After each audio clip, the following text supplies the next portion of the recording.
My name's Tegan Takana. I'm 22 years old from Essex, living in Liverpool. I'm a singer, actor and spoken word artist. I'm currently one of the young producers on the Generations for Change programme by the Liverpool City region, looking at the experiences of young people of colour in the area. I think I have a unique viewpoint of things like race. I grew up in a white family, being the only person of colour. I'm mixed race, Polynesian, half Fijian and half English. And there was no one really to talk to me about what it was going to be like growing up, being a person of colour. We didn't really talk about it. I think because we didn't talk about it, I was more aware of it and more aware of the differences. And in terms of intersectionality, the idea of intersecting identities, I think I'm very out of box. I don't really fit into them. I'm mixed race, I'm queer, I'm a woman. From what I can tell, there isn't really a lot of space for me, especially in the arts. So I wanted to look specifically at people with experiences like mine, who don't always get a voice, and with projects and programmes that look at the experiences of marginalised people, some that get left out. The actual disempowerment of intersectionality is something that we don't really talk about, what I call the double whammy of oppression, especially if you're a woman and you're a person of colour. All of those intersecting identities often clash and conflict, and people won't always get why you're upset about the things that you are rightfully upset about. The Generations for Change project looks at the experiences of young people of colour in the area, and they want us to do that through an action research project. I wanted to do a film documentary specifically about women of colour in the arts because I don't think there's enough talking about the topics. The idea of colorism, racism, discrimination, we don't really hear about. And being a woman of colour in the arts, the spaces that I've been in have been very white. They've been very male. They've been very upper class and very straight. I'm none of those things. And I think I deserve to be heard. And the women that I've talked to also deserve to be heard. I mean, I'm sorry, like, I hope it's okay for me to kind of, use this space to kind of talk about it, but it is just, it's atrocious, the fact that loads of people from the Asian communities have been suffering throughout the pandemic, and Liverpool is supposed to be like, left-wing progressive city. When I started this project, I didn't imagine that one of the hardest things would actually be recruitment. People either are busy, unavailable, not interested, or seemingly missing.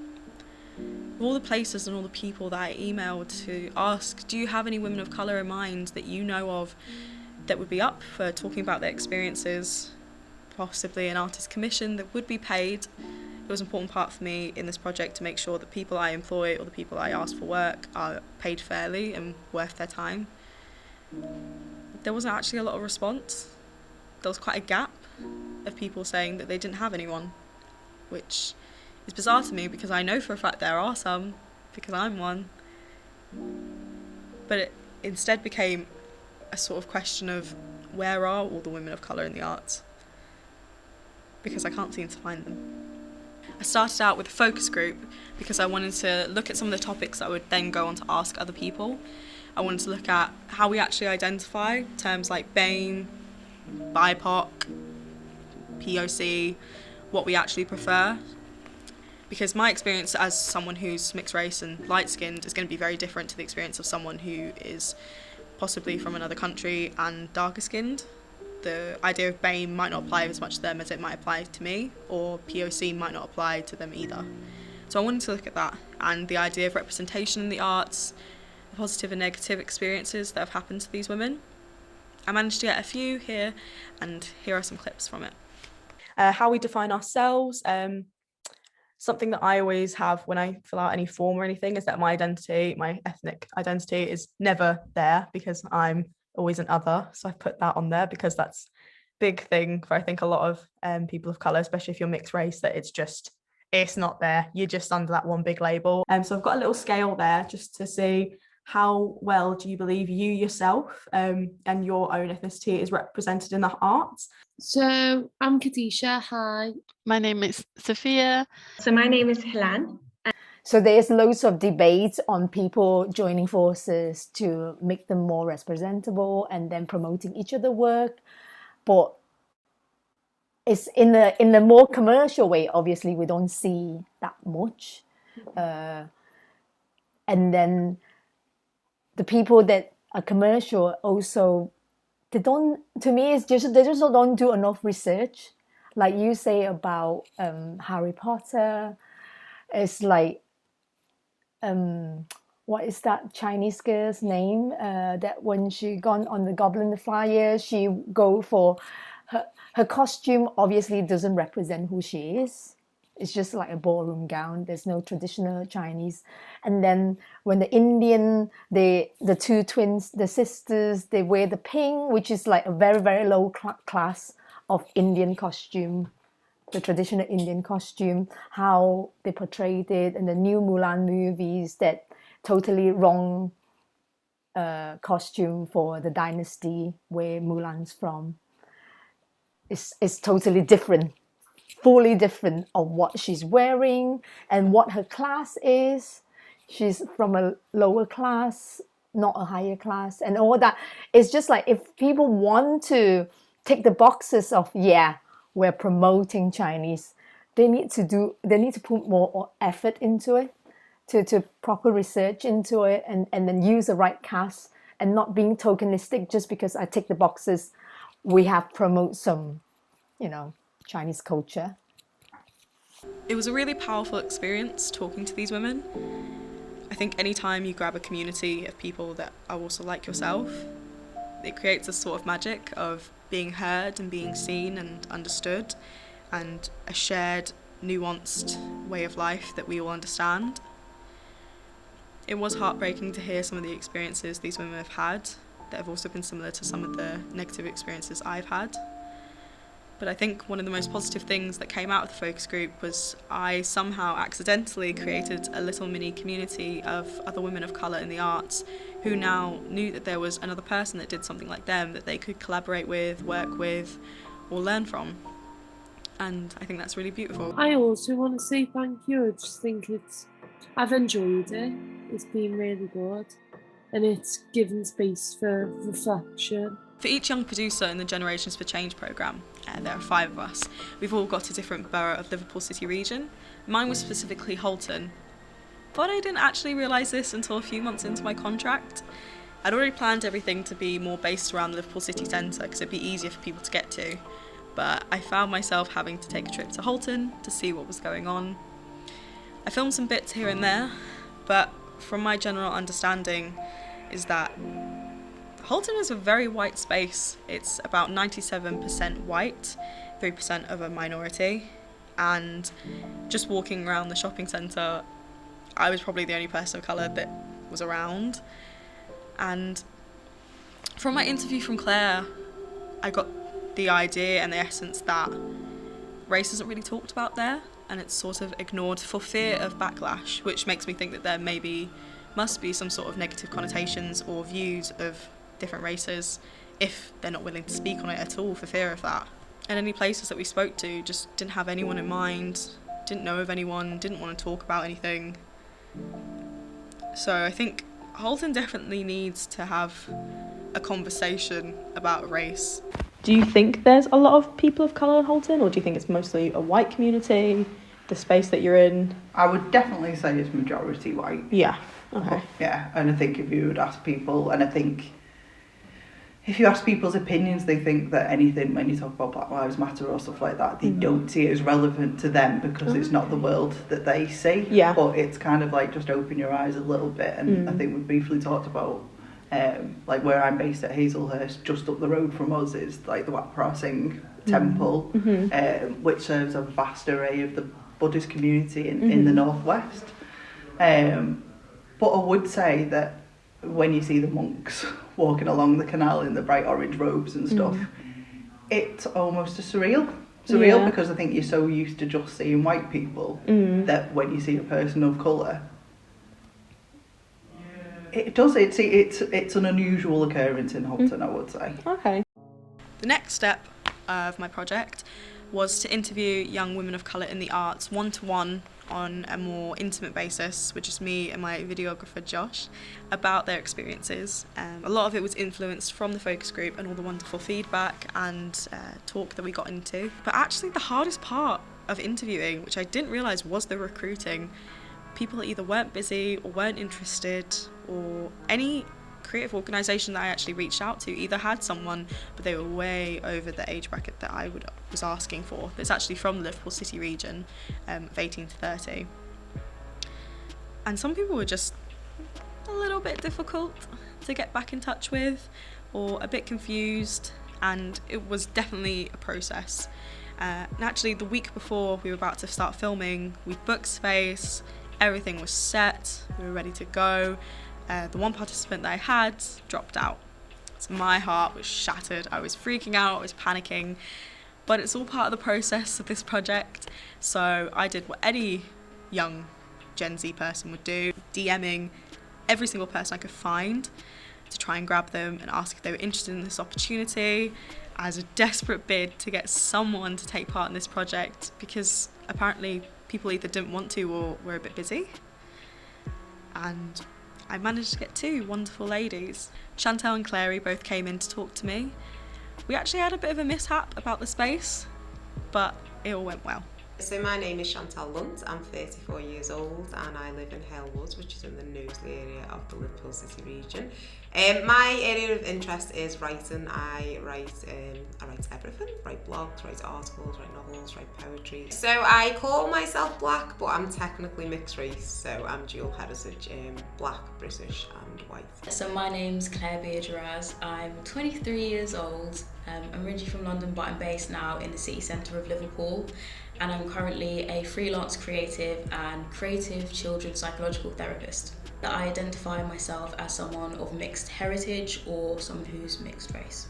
I'd say pre-BLM, I saw, black writers, black artists a lot less, and it was all around, racial trauma, stories of racism and kinds of negative experiences. But post-BLM, I think there's been a real effort to promote black people, especially black women within the arts and black writers, and really get the word out that there are black artists. But there is also that kind of reverting back to, tell us what the worst thing that happened to you, tell us about your trauma, tell us about racism, which I do think we should move away from, because as women, we don't just write about, sexism, about misogyny, we write about a whole kinds of kaleidoscope of things, and as, black women or women of colour, it's the exact same. So there's this tendency within the arts to want to draw out people's traumas, whereas that might not be what writers and creators want to write about.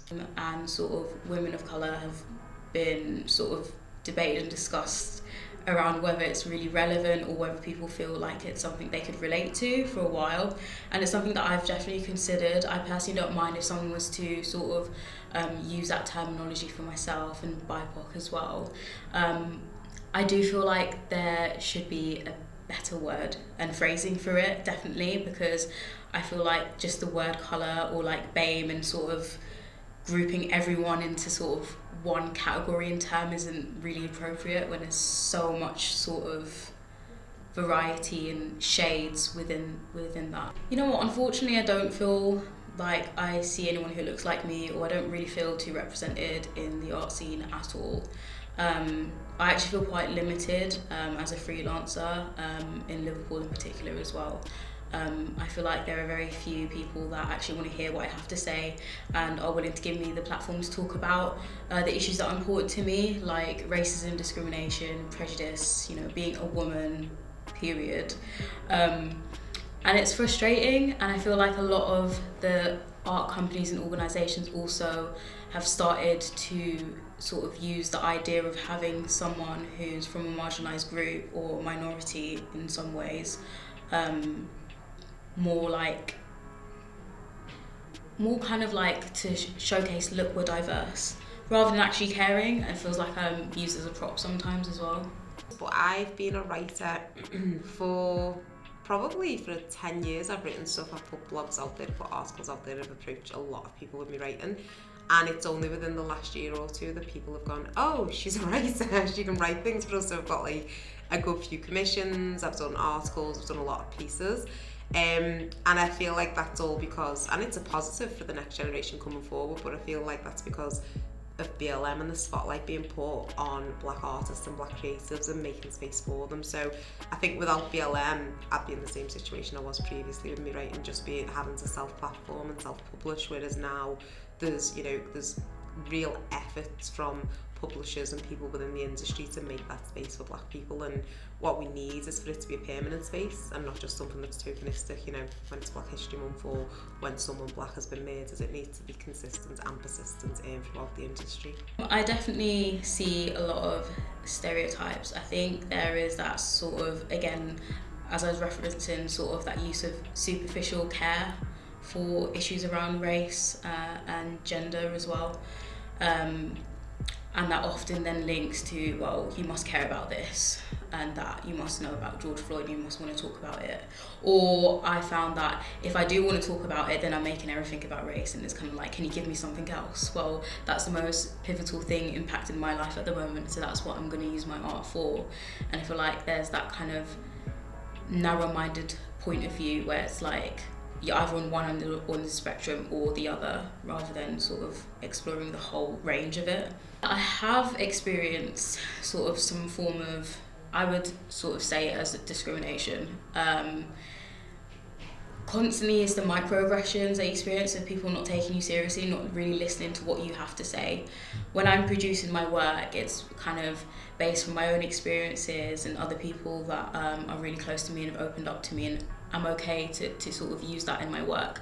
And for it not to be taken seriously or sort of dismissed and minimalised, I think in itself is a microaggression that I'm really not happy to have experienced. I find also being someone of mixed heritage, being mixed race, I get the term being a black woman, and that's something that I can sometimes associate with. But what I found some people, especially in the community that I'm from, not understanding that there are shades of black. Mixed race doesn't mean that I'm literally half black, half white. There's a lot of discrepancy in between that, and I think there's a lot of ignorance that surrounds that, and from that I felt myself belittled about my opinions around race and issues like that. If you had one thing to say to other young, vain female creatives, what would it be? I would say don't be afraid to self-platform, because I've been self-platforming for years, and most of the kinds of people only became aware that I was a writer because I self-platformed. So at some point, still be submitting your work, still be, approaching publishers, approaching, editors, still be doing all that stuff, but at the same time, even if it's only your friends and family reading it, when you do approach a publisher or, an editor, you've got that work to show them, and you're getting into the practice of writing, because there's nothing worse than stopping writing and then trying to start writing again. So just get into that practice, and don't be afraid to just self-publish and kind of self-platform, because it can be really, really powerful. I would say that your voice is just as important as every other single person that you see, and that you are valid. Your skill sets are valid, your worth is valid, and you shouldn't let anyone in any way tell you otherwise, whether that's because of your gender, your skin, how you identify, what you look like, anything like that. That should not matter about anything. What made you interested in this project?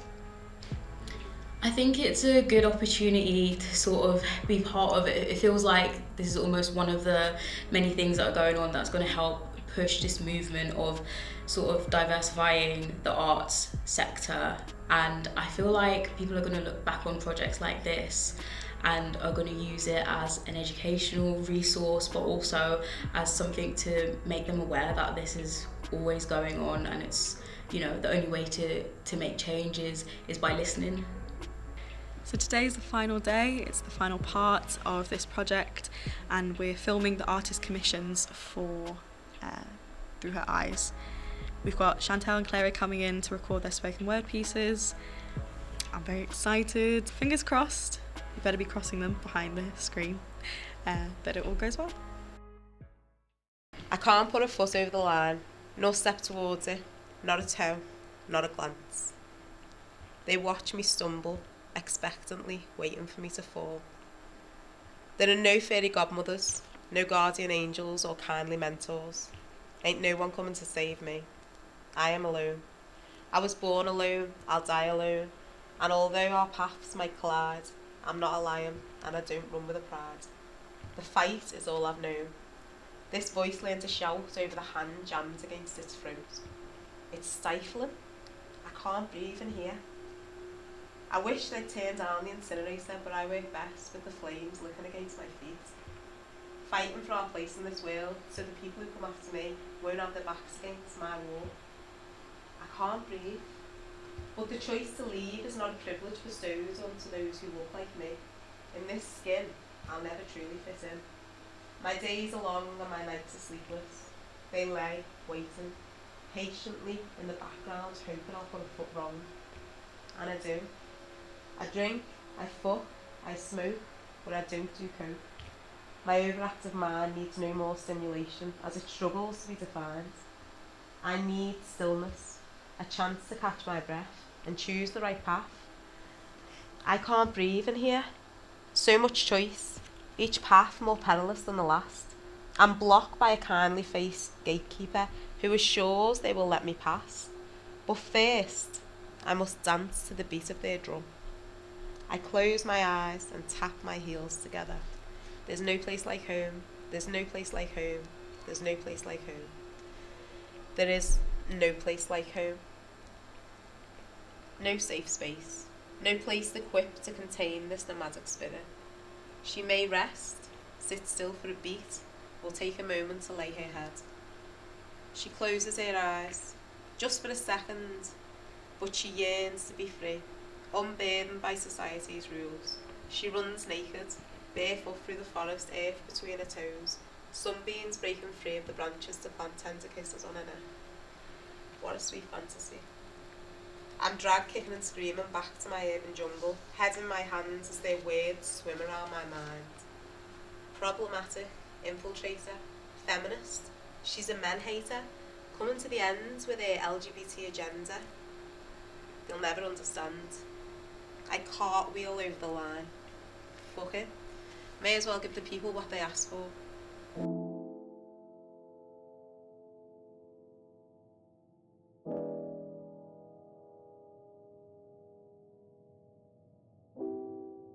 Hear me out. Let me in. I'm propagated for just one thing. This industry likes to play their cards wisely. I am their prop and puppet for diversity. My racial identity, it makes me proud, but what's challenging is fitting in within this crowd, or at least enough to be taken more seriously, for someone to empower and platform my creativity. I get conveyed that my words hold power and worth, but when it comes to showcasing it, I feel limited to where I can turn. I try to construct my own space, but end up getting used and treated poorly because I don't feel like I have any other choice or opportunity to get my work perceived or received by others. Hard to rearrange my time for fake headhunters.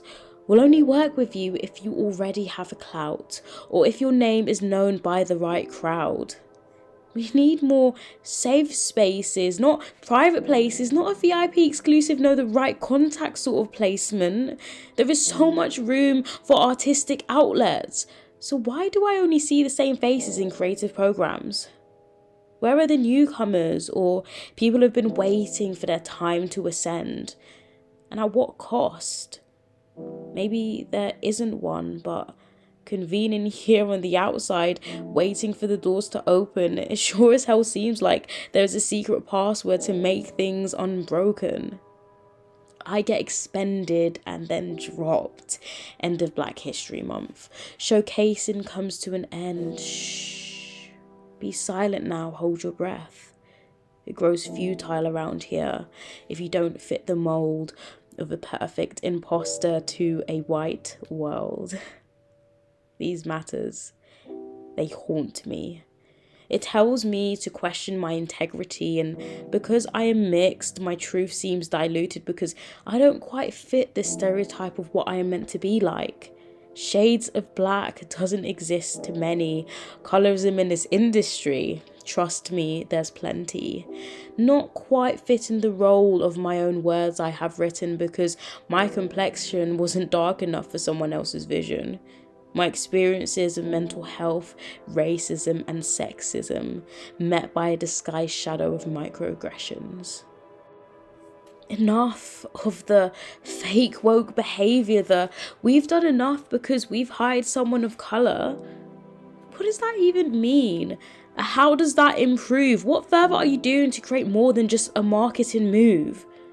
I shouldn't have to devote every single day working twice as hard, shouting, "Pick me," just to be given a glance.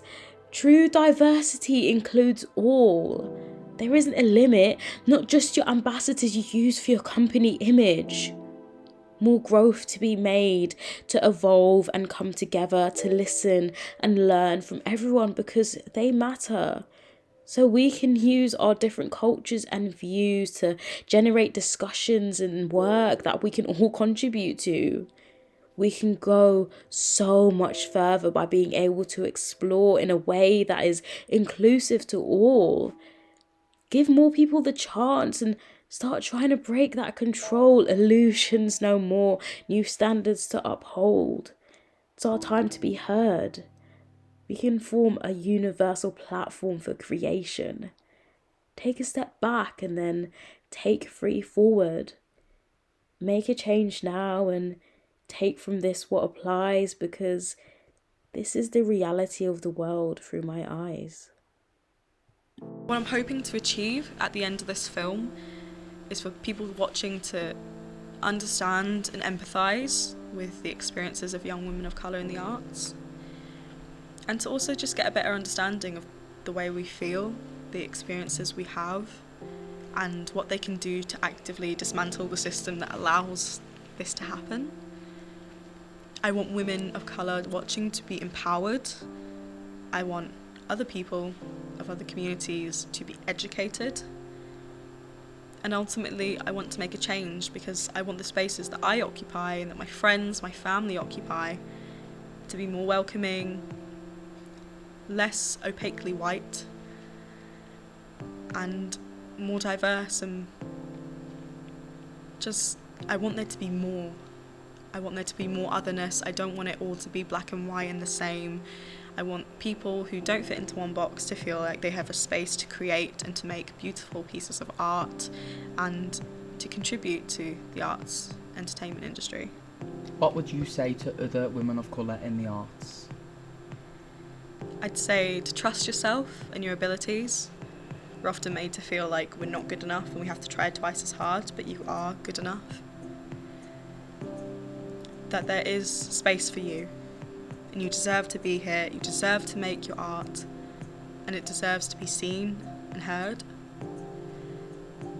And that there is a community waiting for you, with open arms and filled with love and encouragement, a safe space for you. You just need to find it.